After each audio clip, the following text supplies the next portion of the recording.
¿Qué tal, amigos? Bienvenidos una vez más a un episodio de este podcast titulado Filosofía para Todos. Para mí, como siempre, es un placer tenerlos aquí, que me acompañen mientras hablamos de estas cuestiones del pensamiento, de estas cuestiones de la razón. Y pues bueno, vamos a comenzar con este episodio. En el episodio anterior concluimos con Platón, hablamos del Timeo, hablamos del origen de la cosmología, del universo, la perspectiva de Platón que tenía sobre estos conceptos de la creación, lo que era el receptáculo del ser, la similitud, la diferencia.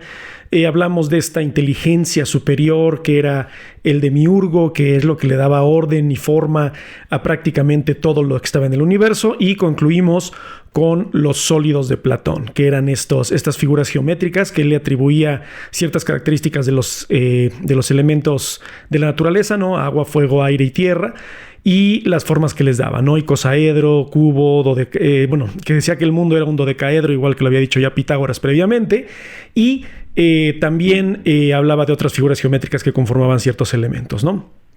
Y con eso quise concluir a Platón, con eso quise cerrar a Platón. Les comentaba en el episodio pasado, no porque Platón no tenga más cosas y hayamos terminado de todo lo que hay que decir de Platón, sino porque es tan extenso y lo demás de Platón se ha estudiado tanto que quise enfocarme únicamente en estos diálogos en particular, ¿no? En el caso de Timeo, en el caso de Menón, etcétera, ¿no? O sea, fueron varios los diálogos que discutimos.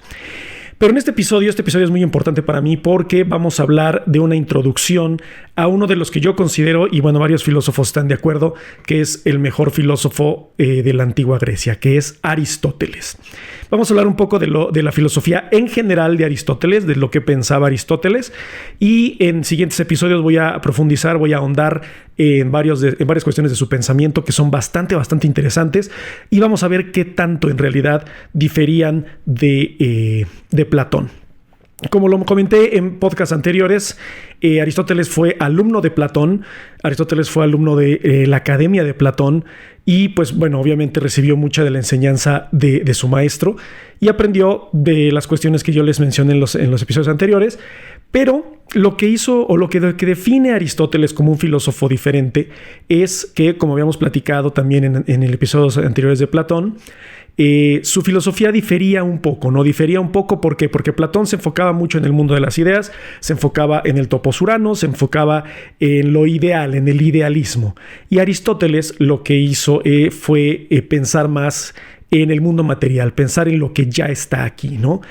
Entonces sí tuvo como cierta discrepancia con su maestro, pero bueno, platicábamos en el episodios anteriores que eso es parte de lo que hace a un buen filósofo y que todos tendemos a superar a nuestros maestros, y es lo ideal, ¿no? Cuando muere Platón, pues bueno, Aristóteles es el que queda como, no a cargo, no voy a decir a cargo de su filosofía, pero sí tenía muchos discípulos Platón en la academia, y Aristóteles era uno de ellos, ¿no?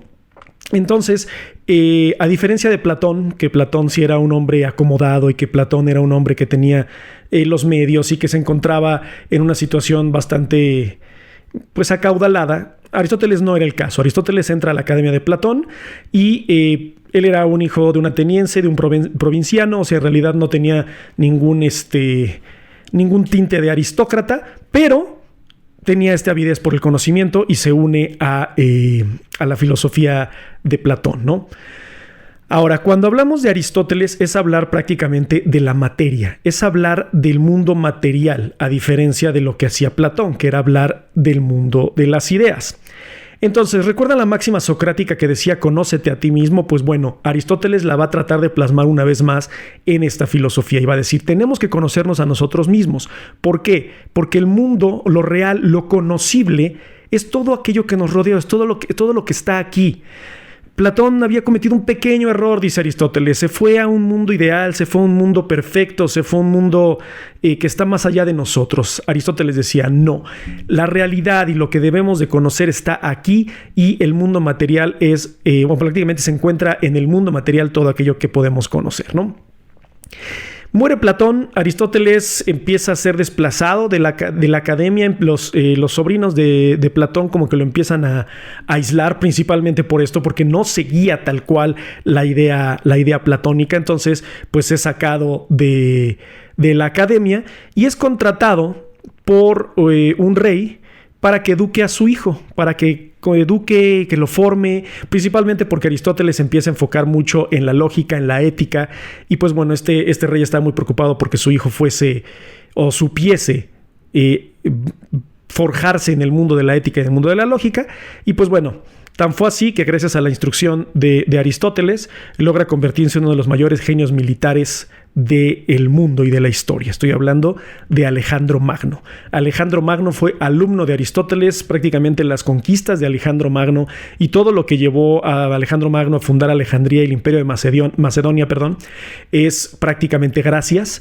a las enseñanzas de Aristóteles. Entonces, como podemos ver, Aristóteles era un donadie, ¿no? O sea, estoy siendo sumamente sarcástico porque imagínense llegar a educar a alguien tan grande y tan importante como Alejandro Magno, ¿no? Cuando ya Alejandro Magno se vuelve emperador y que Alejandro Magno ya logra sus conquistas, pues bueno, Aristóteles decide regresar a Atenas con 53 años. Ya era viejo para su época. En este momento podemos decir que era joven, relativamente joven para nuestros tiempos, pero en ese entonces Aristóteles era considerado como alguien ya viejo, ¿no? Una persona sabia. Y decide tratar de retomar lo que había comenzado con la Academia de Platón. Y trata de fundar su propia escuela. Y de hecho lo hace. Y en vez de seguir con la tendencia esotérica, idealista de Platón, va a formar una escuela más dedicada a las ciencias naturales, a las ciencias exactas, a la física, al mundo material, y lo va a llamar el Liceo. En este liceo se van a encargar de estudiar todas estas ciencias, todas estas ramas de la naturaleza, del mundo físico, del mundo material, y va a tratar de aportar lo más que puede. De los estudios en lo que más Aristóteles logra de heredarnos en la filosofía va a ser sus tratados de lógica y pues bueno, obviamente también todos sus estudios sobre ética. No por menospreciar lo demás, porque también está la metafísica, sus estudios sobre el alma, en fin, hay miles de cosas, pero lo primordial que diferencia a Aristóteles de Platón, pues va a ser los estudios de lógica y los estudios de ética, ¿ok? Ahora, ¿qué tan diferente era en realidad la aproximación, el método que utilizaba Aristóteles? Pues bueno, Aristóteles decía que a diferencia de Platón, que Platón se basaba en aquello es perfecto, el mundo está allá arriba, todo es el demiurgo, todo es una conciencia inteligente que le da orden y forma a todo. Aristóteles decía, ¿te consta? Y decía, no me tiene que constar, porque recuerda que el mundo material, decía Platón, es solamente un reflejo, es una representación burda de todo lo que existe en realidad y lo que es perfecto. Y Aristóteles obviamente no estaba de acuerdo, y él va a decir, y le cito, la filosofía debe ser la demostración de la prueba. O sea, es decir, para Aristóteles, que todo aquello que se argumentaba como real tenía que tener una demostración. Y lamentablemente Platón, todo esto eran conjeturas, ¿no? O sea, en realidad Platón no daba una evidencia clara de que todo lo que decía fuera real. Aristóteles decía, tenemos que tener esta demostración, y pues por eso también todo lo que son los tratados de lógica, y por eso se enseña lógica en la preparatoria, y por eso se debería de enseñar lógica en la universidad, es porque él trata de buscar esta demostración a las pruebas. O sea, todas las evidencias necesitan ser demostradas, toda realidad debe de ser demostrada. Y él decía, una afirmación que no está probada no es verdadera. Entonces, fíjense cómo aquí Aristóteles comienza a aportar muchísimo a lo que nosotros hoy en día conocemos como la ciencia. Nosotros no podemos atribuirle nada a la ciencia que no sea probado y comprobado, ¿no? O sea, en realidad, si yo digo la Tierra es plana, van a decir ¿por qué? Si hay miles de evidencias, si hay miles de pruebas que demuestran que la Tierra es redonda. Él decía, el problema que tenemos en este tiempo es que todos son conjeturas, todos son ideas, todo es idealismo. Tenemos que demostrar todo aquello que nosotros presentamos cierta conjetura o nosotros presentamos cierta teoría y tenemos que llegar a demostrarla y tenemos que llegar a comprobarla como verdadera. Entonces, como se podrán dar cuenta, era bastante epistemológico Aristóteles, estaba en búsqueda constante de la verdad y pues bueno, no quiero decir que la haya alcanzado, pero gracias a la filosofía de Aristóteles, muchísimas cosas que hoy en día conocemos, principalmente del pensamiento y de varias ciencias, son gracias a la filosofía de Aristóteles y a sus alumnos del liceo, ¿no? Como les mencionaba hace unos momentos, muchas cosas que se estudiaban muchas cosas en el liceo, pero lo que más se estudiaba eran ciencias naturales, ideas, pensamiento, física, matemáticas. O sea, sí seguían ciertas cuestiones de Platón, pero más estaba enfocado en las ciencias naturales, ¿no? Ahora, el método en la forma en la que Aristóteles enseñaba era bastante interesante, y esto quiero dejarlo bastante claro porque creo que es es una de las razones o una de las cosas que más se recuerda de Aristóteles, los que medio saben de filosofía, que era que en el liceo no había en realidad un salón de clases, no había un profesor y un alumno, sino que lo que hacían era que iban aportando ideas, iban comentando estas ideas, y conforme eso iban haciendo reflexión. La reflexión era parte del método aristotélico de la enseñanza, ¿no? Y él decía, y esto tiene ya mucho que ver también con lo que vamos a ver después de Epicuro, que es lo cinético, el movimiento, lo que está en constante cambio. Él era muy heracliteano, ¿no? O sea, él seguía la idea de que para poder hacer las cosas teníamos que estar en movimiento y estar en constante cambio. Entonces, en su escuela, en el liceo, no había salones de clases, sino que lo que hacían era que comentaban estas ideas mientras deambulaban, mientras caminaban, mientras andaban de un lado a otro discutiendo, reflexionando y pensando sobre las cuestiones de la naturaleza. Y es por eso que en el liceo, a los alumnos del liceo se les va a llamar los peripatéticos, que viene del griego peripatei, que es que se mueve, que va de un lado al otro o que deambula. Y créanlo, no, y esto se los digo yo por experiencia, digo no porque yo me considero un peripatético, como decía Merlí. Si tienen la oportunidad de ver Merlí, es una serie filosófica, no me acuerdo en qué plataforma está. No porque me considero un peripatético del siglo XXI, pero créanme que, por ejemplo, yo soy muy expresivo con las manos, yo trato de ser muy expresivo con mis movimientos. El estar todo tieso, el estar todo así acartonado, llega a tener cierta frustración. Entonces el movimiento, la relajación, el estar en este movimiento, decía Aristóteles, que te ayuda a conectar con la naturaleza y te ayuda a conectar con las ideas. Y les digo, yo puedo mencionar por experiencia propia que a mí sí me ha funcionado tener pues como este movimiento, este cambio. De hecho, estar sentado aquí hablando con ustedes, a mí me cuesta muchísimo trabajo. Cuando yo era profesor era raro el momento en el que yo me sentaba, yo deambulaba de un lado a otro explicando, moviéndome, y me fluían mejor las ideas, me fluía mejor el pensamiento. Entonces digo, no es porque yo me considere peripatético, pero digo, es una especie de honra a Aristóteles, porque créanme, para mí es uno de los filósofos más importantes. Le tengo un gran cariño y una gran apreciación, y más adelante en siguientes episodios les explicaré por qué. Ahora, ¿a qué aportaron los peripatéticos? ¿A qué aportó el liceo de Aristóteles? Pues nada más a la botánica, la zoología, la mecánica, la física, la astronomía, la medicina, entre otras. O sea, es decir, los aristotélicos se dedicaban y se enfocaban en muchas cosas que pues hoy en día nosotros consideramos como especialidades, ¿no? O sea, estudias una carrera para medicina, estudias una carrera para física, pero ellos decían, podemos hacer de todo. Recuerden, no había internet, no había tele, entonces tenían mucho tiempo libre, y qué bueno, porque les agradecemos muchísimo, principalmente a Aristóteles en específico, que haya generado todo este conocimiento, ¿no? Como podemos ver hasta ahorita, lo que llevamos de este podcast o de este episodio es que iba completamente en contra de las ideas de Platón, ¿no? Estamos hablando de que Aristóteles estaba tan enfocado en el mundo material que por eso se enfocó en esas ciencias. Entonces trata de voltearle la filosofía a Platón, ¿no? Digo, no tal cual, sino que trata de tomar lo posible de Platón para poder generar su propio conocimiento, y es parte de, ¿no? Entonces, mientras Platón apoyaba su filosofía en revelaciones, en ideas, Aristóteles decía, necesitamos hacerlo por medio de la lógica, y con esta lógica demostrar el conocimiento que tenemos, ¿no? Lo cuestionaron muchísimo, le dijeron, oye, pero tú no eres fiel seguidor de Platón, tú no eres platónico de corazón, no tenías una gran amistad y una gran relación con Platón. Y él va a decir, claro que sí, yo tuve una gran amistad con Platón. Y la frase, una de las máximas y que es súper controversial en la filosofía es la siguiente, ¿no? Que dice Aristóteles respondiendo a esta pregunta: soy amigo de Platón, pero soy más amigo de la verdad. O sea, le estaba diciendo, ¿sabes qué, carnalito viejo? O sea, están muy chidas tus ideas, pero no estás bien. No quiere decir que yo esté bien, sino que estoy diciendo que el enfoque que estás tomando de creerte todo y de que el demiurgo es lo máximo y de que no hay explicación más que esa, divina entre comillas, yo no me la trago, va a decir Aristóteles. Yo necesito demostrar que todo lo que sé es con evidencias, hay pruebas y que hay un método de por medio, ¿no? Entonces aquí comienza ya tal cual, o más bien sigue o dándose forma lo que es la metodología filosófica, crear un método para llegar o aproximarse lo más posible a la verdad, ¿no? Entonces, en pocas palabras, Platón va a enseñar las cosas que son producto de las ideas, ¿ok? Nosotros tenemos una idea previa de una silla, esa idea es perfecta, la silla es una representación burda. Aristóteles va a decir, no, la silla es la representación única, porque a nosotros no nos consta que el mundo de las ideas esté allá arriba, ¿no? Porque recuerden que Platón, que el topos uranos y las ideas y el pensamiento, no. Aristóteles va a decir, necesitamos lo material y lo material está aquí y hay que analizarlo y es importante analizar lo que está presente y lo que está aquí. Los que no sepan de filosofía, que de hecho es el propósito del podcast, yo sé que va a haber muchos comentarios de filósofos que a lo mejor van a decir, no, es que aquí te equivocaste en esto. Recuerden que yo lo que quiero hacer con este podcast es aproximarlos, despertar la duda.